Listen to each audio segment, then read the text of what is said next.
Grotesquely violated skeletons discovered recently in Ireland have thrown new light onto our ever-growing obsession with vampires and our fear of the undead.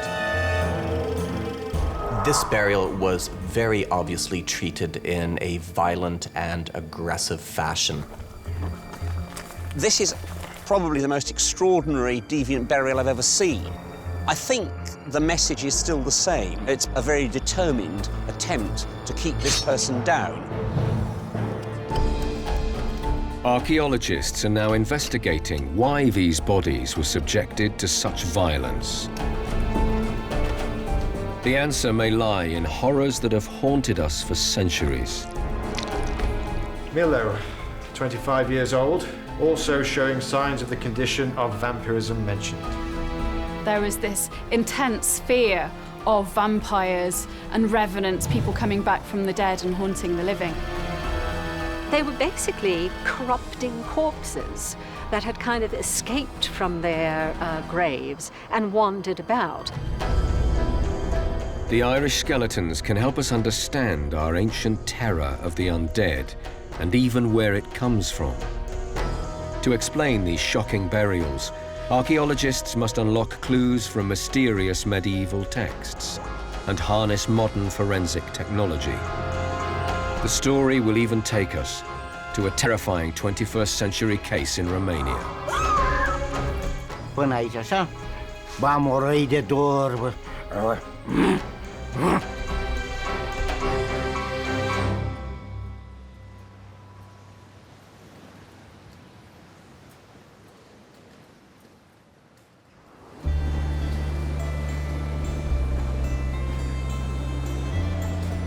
The mountains and lakes of Western Ireland have long been seen as a land of mystery, haunted by fairies and magic. In 2004, archaeologists began an excavation in a little-known area called Kilteashin that would open a window onto our darkest fears. They were searching for a medieval bishop's palace dating from the 12th century. Chris Reed is one of the directors of the project. When we started excavating, we were hoping or anticipating that this was possibly the location of this bishop's palace. And we couldn't have been more wrong. They began to excavate underneath the flagstones of a ruined building near the lost palace. When we lifted up the stones themselves in here, we literally had faces looking back at us, which had been crushed flat by the floor, indicating that whoever built this building at whatever time period knew that they were building directly on top of human remains, which is quite a dark and gloomy kind of thing to do. Within this quite small area, literally about 3 meters by 3 meters, we excavated somewhere between 30 and 40 skeletons, literally stacked one on top of another in quite shallow graves. This was just one of a series of remarkable discoveries. The team made more cuttings into a raised burial platform in the field. Each was filled with bodies. Based upon where these cuttings are actually located, the density of burials and their depth, and if we sort of assume that all the areas in between are similarly filled with burials, we're probably looking at a total burial population of between 2,500 and 3,000 people, which makes it a very, very, very substantial cemetery. Late one morning, Chris was called over to see a new skeleton emerging from the earth. This skeleton in particular was clearly treated in a very violent and aggressive fashion.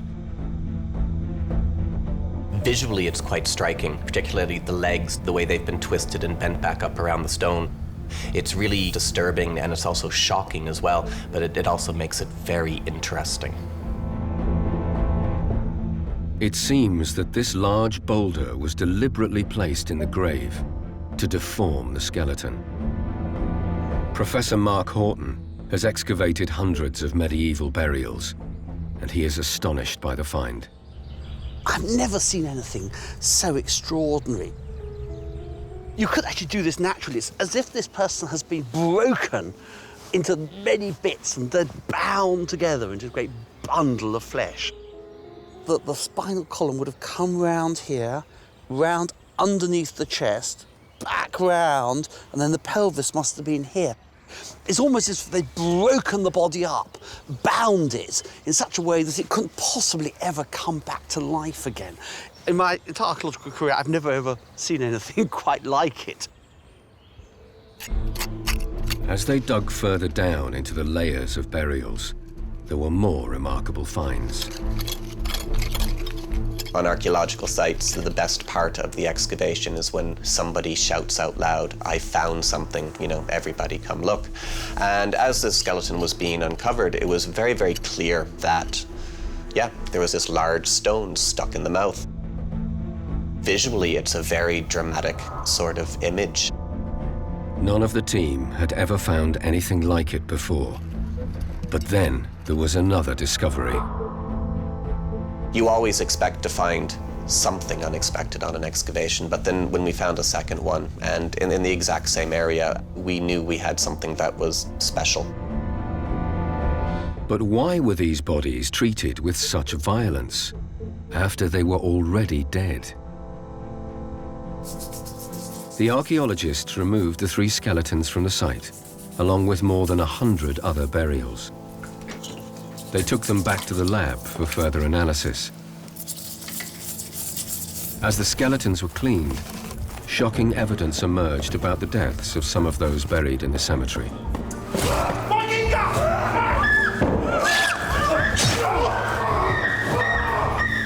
Chris, do you think these look like cut marks? Yeah, definitely. No, that's a big, big chop mark, and then a smaller one parallel to it. Very, very straight edge. The cut marks suggest that some of the Kiltetian bodies were killed by bladed weapons, like swords or spears.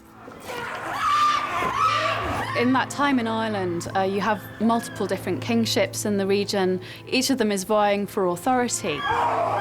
Warfare is almost an endemic part of society in these periods, and the role of warriors comes through very strongly when we look at the literature and the evidence that survives.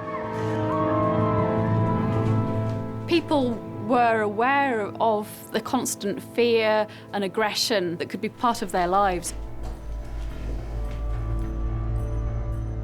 Even in this violent age, the mutilation of these bodies was extraordinary. Were the people who buried them afraid of what they might become?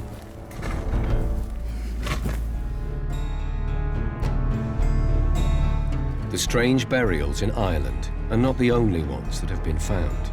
They've also been discovered all over Western Europe. Skeletons weighed down with large boulders were excavated in the Czech Republic in the 1960s. Bizarre burials have also been found in England. And for a medieval burial in Southwell were found nails, not these actual ones, but very similar ones, that had been deliberately placed in the body.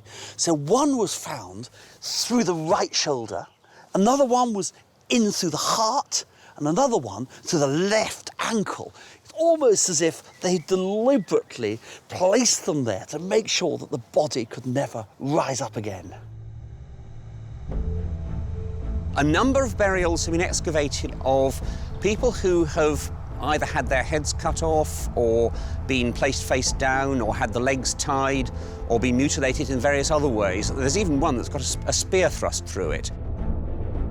Archaeologists and historians are beginning to believe that there may be a very particular reason for these disturbing medieval burials. I think the general explanation for this has to be that these are people who are seen as a threat. They're going to go on walking around after they've died, they're going to come out of their graves, and the living have to keep them down. Could this explain the extraordinary Kiltetian skeletons with the rocks in their mouths? Were they treated as people who might return from the dead? Dr. Katrina Mackenzie is an osteoarchaeologist specializing in bone analysis. She will examine the skeletons for any clues that could explain why they were buried so violently.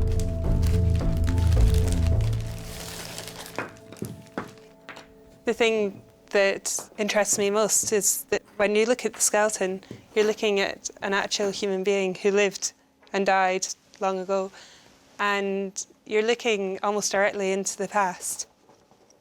It's always really exciting when there is something unusual about the skeleton or about the burial position, because you just can't help but wonder what it was that happened in this person's life that meant that they were buried in a different manner. Katrina has reassembled one of the skeletons with the stone found in its jaws. This individual is a male individual. It's a young adult, which is probably between 30 to 35 years of age. These bare bones can give us a glimpse of what this man might have been like. He was quite a muscular individual. He's got quite prominent muscle markings on his skeleton, which shows that he was quite physically active during his life. But it is the stone that intrigues her. This is the stone which was forced into the jaws of burial 102. As you can see, it's quite large and it's quite heavy as well. It's triangular in shape. Yeah, I've not seen anything quite like this before in my own experience. Could the skull itself reveal any further clues about why the body was treated so violently? When it was recovered from the earth, it was already in an extremely fragile state. As the team cleaned and prepared it for analysis, they began to realize the extent of the damage. Do you think there's any chance of the skull actually being pieced back together? I don't think it's going to be possible for us to reconstruct it more than I already have. The facial bones were very crushed when they were in the ground, and so I literally have hundreds of tiny fragments of mostly facial bones, which it would be near impossible to piece it all back together. The past is not going to unlock its secrets easily for the Kiltetian archaeologists. Centuries of farming on the land may well have damaged the skull, but even graveyards that haven't been farmed or built on can yield skeletons in strange positions. At Berkeley in Gloucestershire, another cemetery is under excavation. Project leader Professor Mark Horton knows how easily bodies can shift from the position in which they were buried. This is a fairly normal early medieval burial. You can see the bones are in the ground, the arm bone, the skull and so forth. We've just found it, we're cleaning it up at the moment. But how a body reaches this position is quite a complicated process. Some bodies literally blow up underground as the gases are generated and it's in a confined space. And, you know, there's stories of people walking around churchyards and you hear them going pop, pop, as these bodies are exploding. Bones can go everywhere, if you like. In fact, here you can see probably the skull wasn't laid in that position, but might have fallen over into that position. So when people discover bodies in the ground, they can be in all sorts of extraordinary positions. They're not necessarily how they've been laid down. So could this explain the strange burials at Kiltetian? Could the stones in the jaws somehow have slipped in there by accident, as the result of violent contortions during decomposition? Chris Reed is convinced this is not the explanation. It was very obviously intentional. This is not a stone which rolled into the mouth after the burial process had been completed or through later disturbance. It could only have gotten there if it was put in quite forcefully. The burials with the stones in the mouth are very interesting because they're large boulders and they look like they've been pushed in with some force into the dead body. And it suggests that they're trying to block the mouth. And that could be to stop a soul having left the dead body from re-entering into it and reanimating that body so it could rise from the dead. There is another feature of the Kiltetian burials which confirms that they were entirely deliberate. The bodies were discovered right on the edge of the cemetery, as if they were exiled from the other graves. We had picked up the edges of a shallow ditch here in the cutting, and it's within this ditch that we actually found the first of our two stone and mouth skeletons. So it was sort of lying out on this axis, which is not quite east-west, but northwest-southeast. And the body would have been lying this way, with its feet slightly raised, because on one side of the ditch, and the head slightly raised at this side, looking in this direction with the stone in the mouth. Archaeologists use a special term for these strange burials in Ireland and elsewhere. They call them deviant burials. Deviant means abnormal, anything that's particularly strange or uncharacteristic, not what you would expect from a Christian burial in this period. The Christian faith had a well-established canon of beliefs. You don't take objects with you. When the world ends, everyone will rise from their grave and face the rising sun, so that burials are orientated east to west. And because this was such a matter of conformity, I think when there's a deviation away from that expected pattern, it suggests some deliberate thought process has gone behind why you are doing something so abnormal. All the evidence suggests that the deviant Celtician burials were treated as if the dead might return from the grave and become the medieval equivalent of vampires.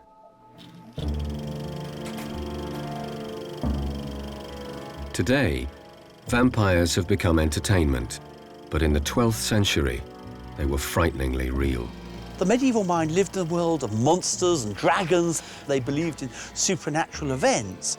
So the notion that the body could come back and be reanimated wasn't that strange.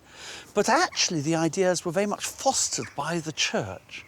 Because when the soul left the body, it went to a place called purgatory. And if the soul, the person, had left a particularly evil life, that soul would be tortured in the most horrendous fashion. And so the notion that it would escape from purgatory and come back to haunt the earth was a very powerful idea. Chronicles and histories from the period recorded terrifying stories about the undead, as if they were true. Historian John Blair has come to St. Peter's Church in Stapan, near Burton-on-Trent. He's on the trail of a particularly chilling account, which demonstrates the reality of this fear. The extraordinary story of the Stapan Hill vampires begins when two peasants on Burton Abbey territory are poached by a lord nearby, and he persuades them to move to the village of Dracula, which is just down the road. The story is set in 1085, when the peasants were moving to a thriving community of several hundred people. But soon, their fortunes changed. They come to a very nasty end because they die suddenly while they're eating, and they're buried here in this churchyard behind me. The next night, they're seen walking around, sometimes in the form of men with coffins on their backs, and sometimes in the form of animals.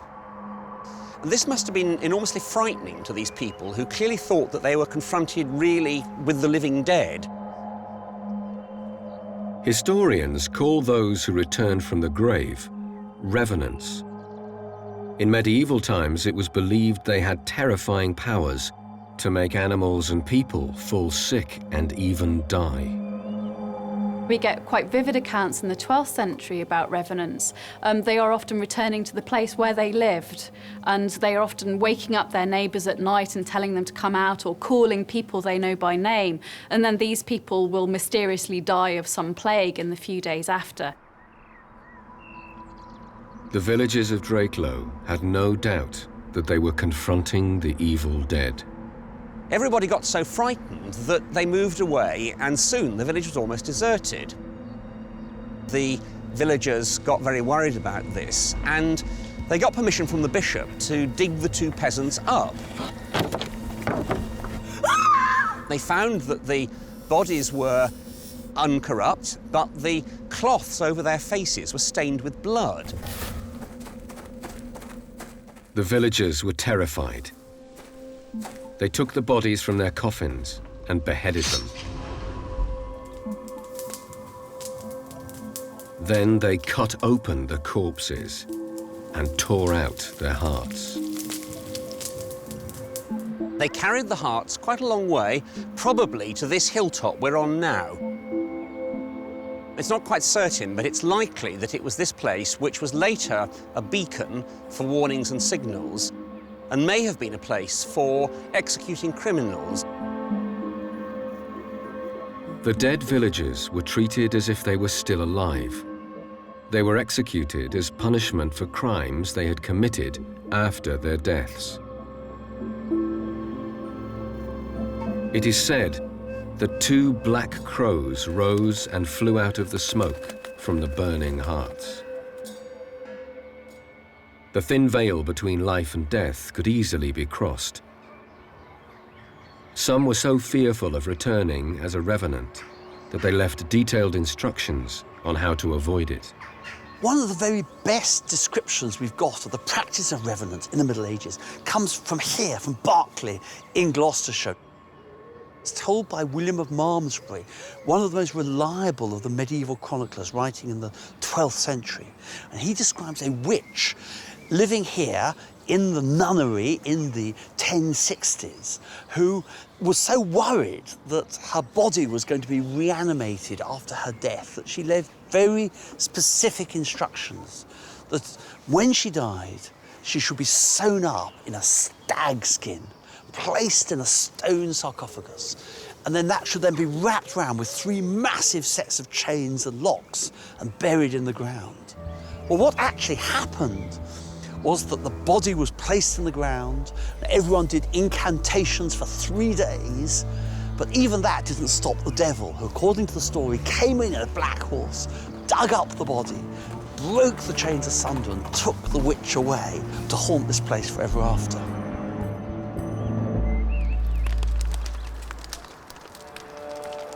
There are many other stories about the undead recorded by priests and chroniclers in the 12th century. Could the deviant Kiltetian burials date from the same time as these extraordinary stories? The Irish team are going to carbon date the 2 skeletons to find out. The samples will be sent off for analysis to discover just when these people died.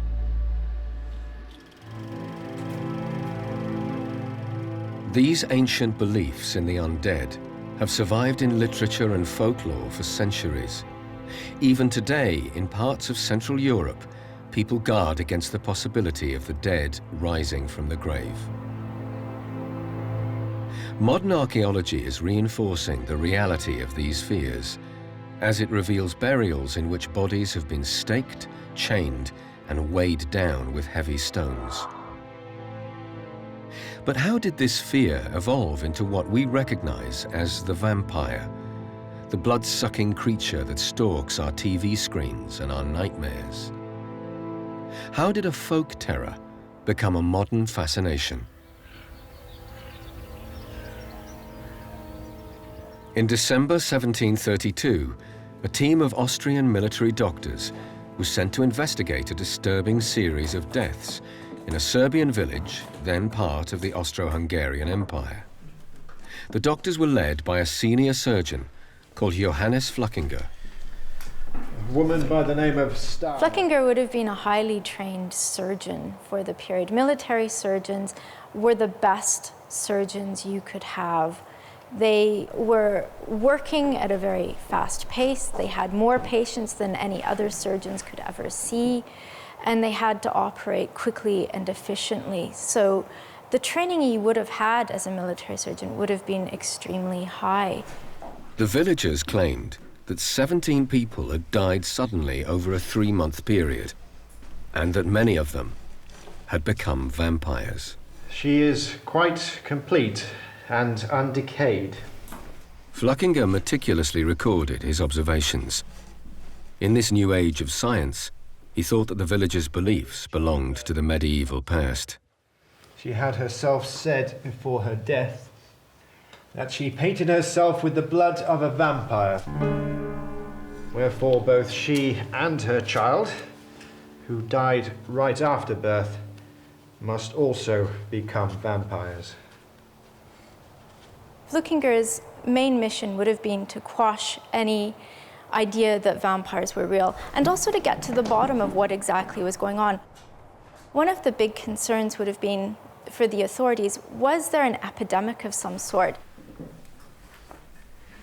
But as the coffins were opened one by one, Flückinger's observations became more disturbing. What he would have noted when he went inside the body was only 4 of them were decomposing naturally, or what he assumed was natural. The new nails are evident, along with fresh and vivid skin. All of these things didn't seem to be consistent with how he thought bodies should be decomposing. Upon the opening of the body, there was revealed a quantity of fresh extravascular blood.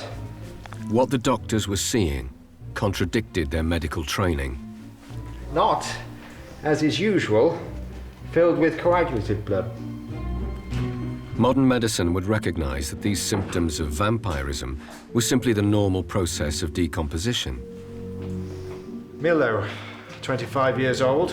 Bodies can seem to be plump and healthy because of gases swelling up in the dead tissue. By the name of Militsa. Bloodstains around the mouth are the result of stomach fluids leaking out. She also was in a state of vampirism.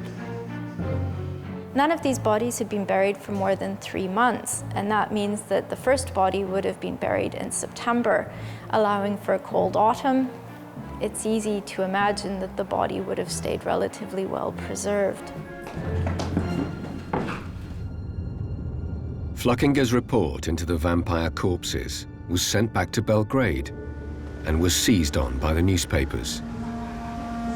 The story exploded across Europe, fascinating thousands of readers and causing terror in many more. This report got picked up by other sources, in particular by newspapers, which were read by other people in Europe, the intelligentsia of Europe.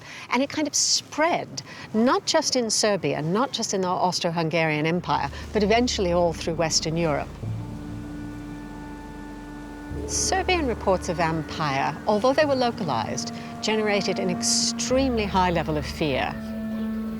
I think you could compare them best to modern rumor panics, where you get a kind of anomalous event, which is then linked on to kind of fears which are already in the population. But it's very, very intense, very, very real, and this is really what happened in Serbia. In villages across Central Europe, a vampire hunt began.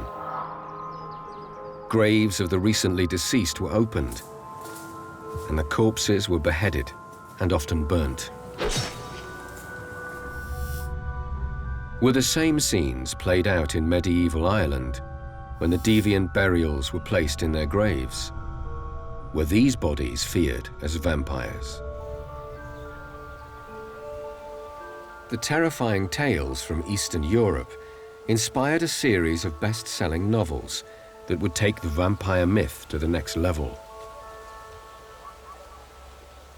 The vampire comes into European folklore and literature at the beginning of the 19th century, just very at the beginning. And again, it's through these translations of these descriptions of the 18th century. And the first time we really see it is Dr. Polidori, who is writing along with Byron and Mary Shelley at this wonderful sort of summer camp in Switzerland. And he takes this notion of the vampire and kind of turns it into the Byronic hero. He was actually thinking of Lord Byron. So this is the first major change. What had been really scary, foul vampires become really attractive, dangerous aristocrats.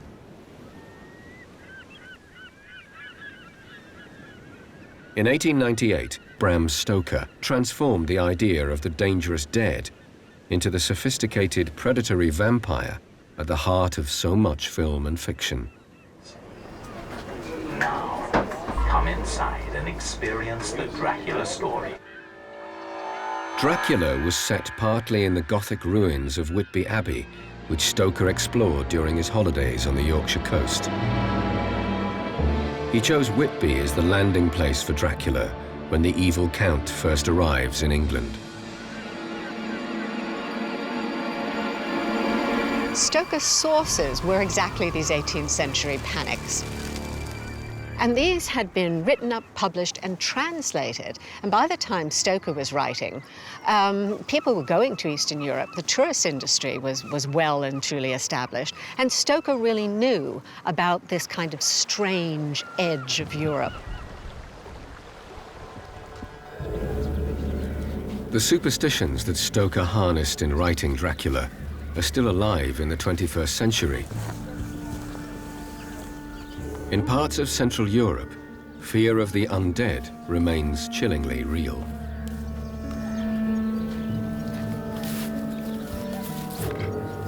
In Marotino de Sus, a small village in southern Romania, relatives take care to seal fresh graves by circling around them with incense.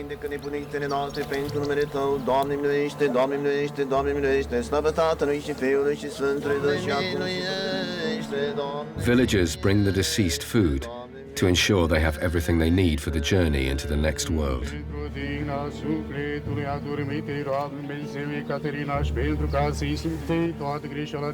But sometimes the ritual precautions aren't enough.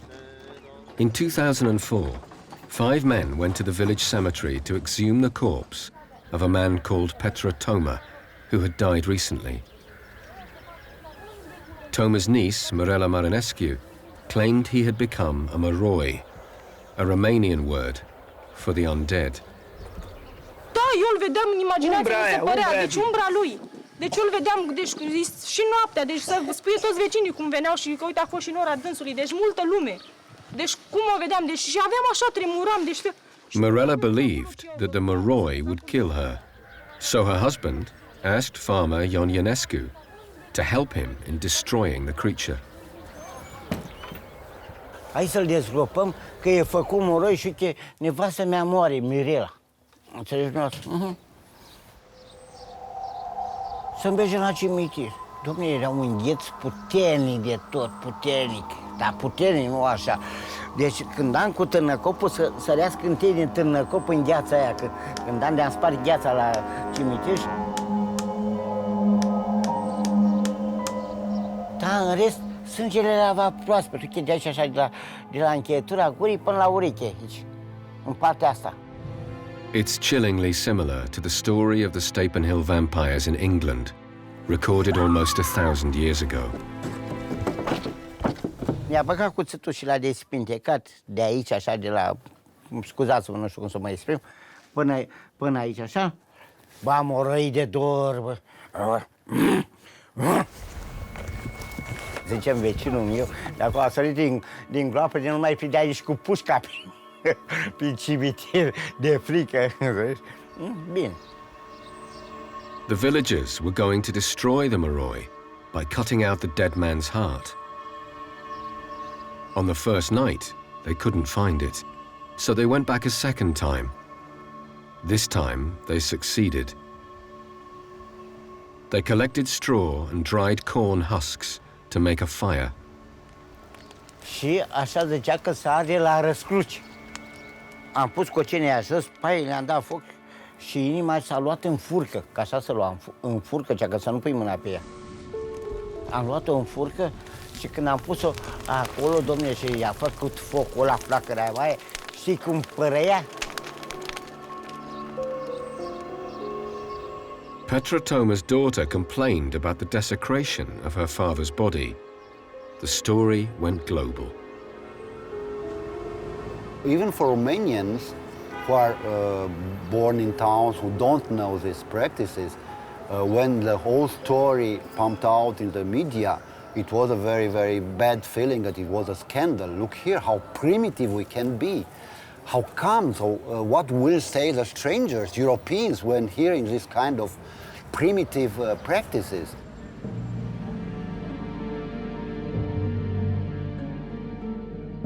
The police were asked to investigate the desecration of Petra Toma's corpse.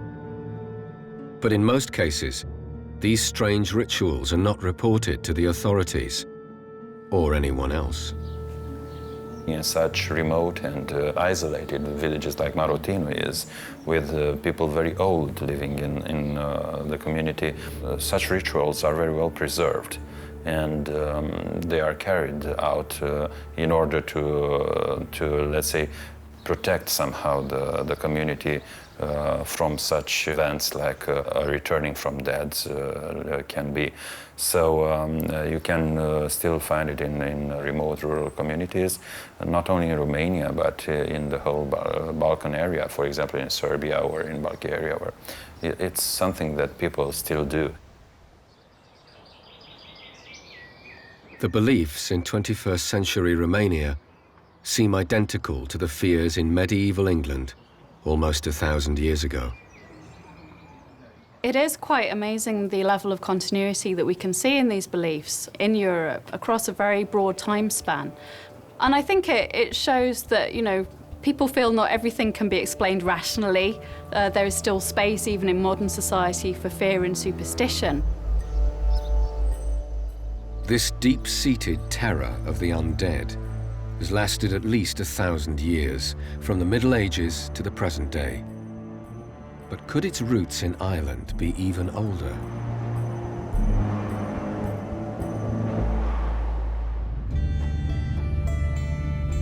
The archaeologists investigating the Deviant Burials found at Kilteashen are waiting for the results of carbon-14 dates, which will tell them when these individuals died.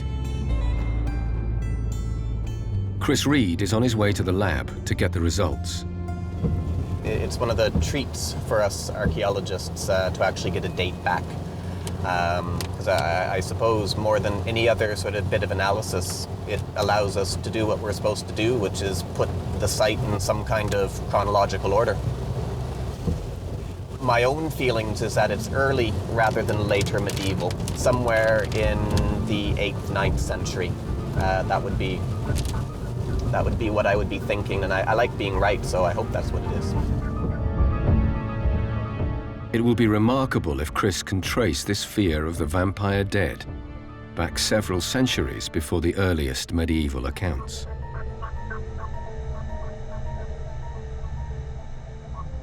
Two weeks after the samples were taken from the Deviant Burials, the carbon-14 dates are now in. The results were actually emailed to me last night from the company in Miami. And it's just gonna have a look here. Right, okay.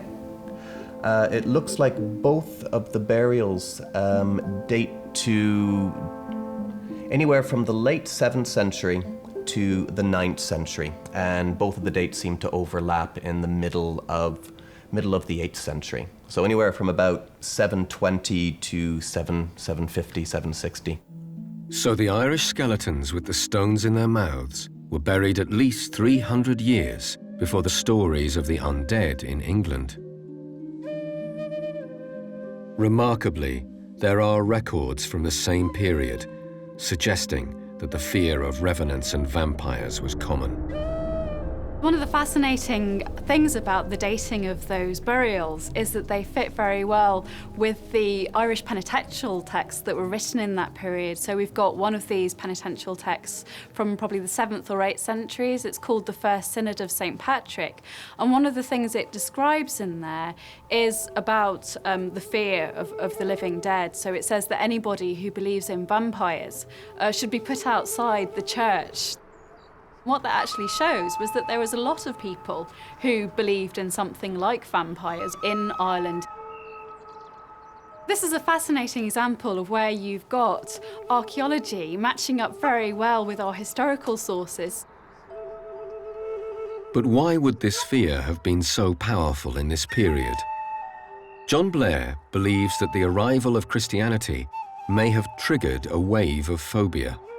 Anthropologists have shown that when old established belief systems get disrupted by the appearance of monotheism, by Christianity or Islam or Buddhism, that very often they can take curious forms. Now, an obvious possible context for that would be 7th century England, with the conversion of the kings and then the kingdoms to Christianity between about 600 and about 660. And it is very interesting that a lot of the deviant burials come from that period.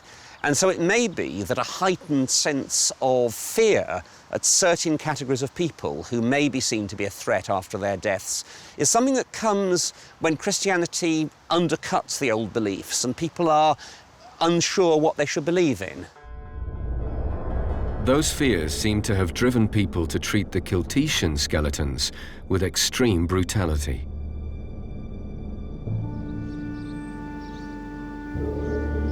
In the same way, in modern Romania, cutting the heart out from a dead relative might seem to be a barbaric act.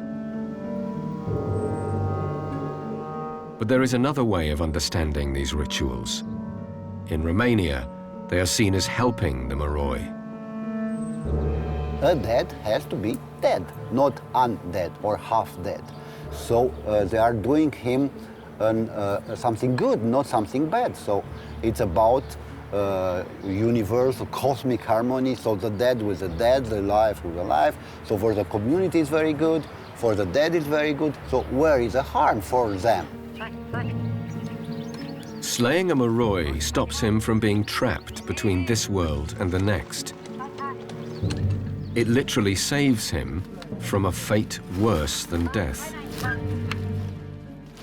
The main difference between the Moroi and the vampire is that the vampire would kill to be sure that he would live ever after, let's say. The strigoi or the Moroi in the Romanian traditional culture do nothing else but signal that something is wrong with him and he need assistance from the community to properly integrate it into the other world.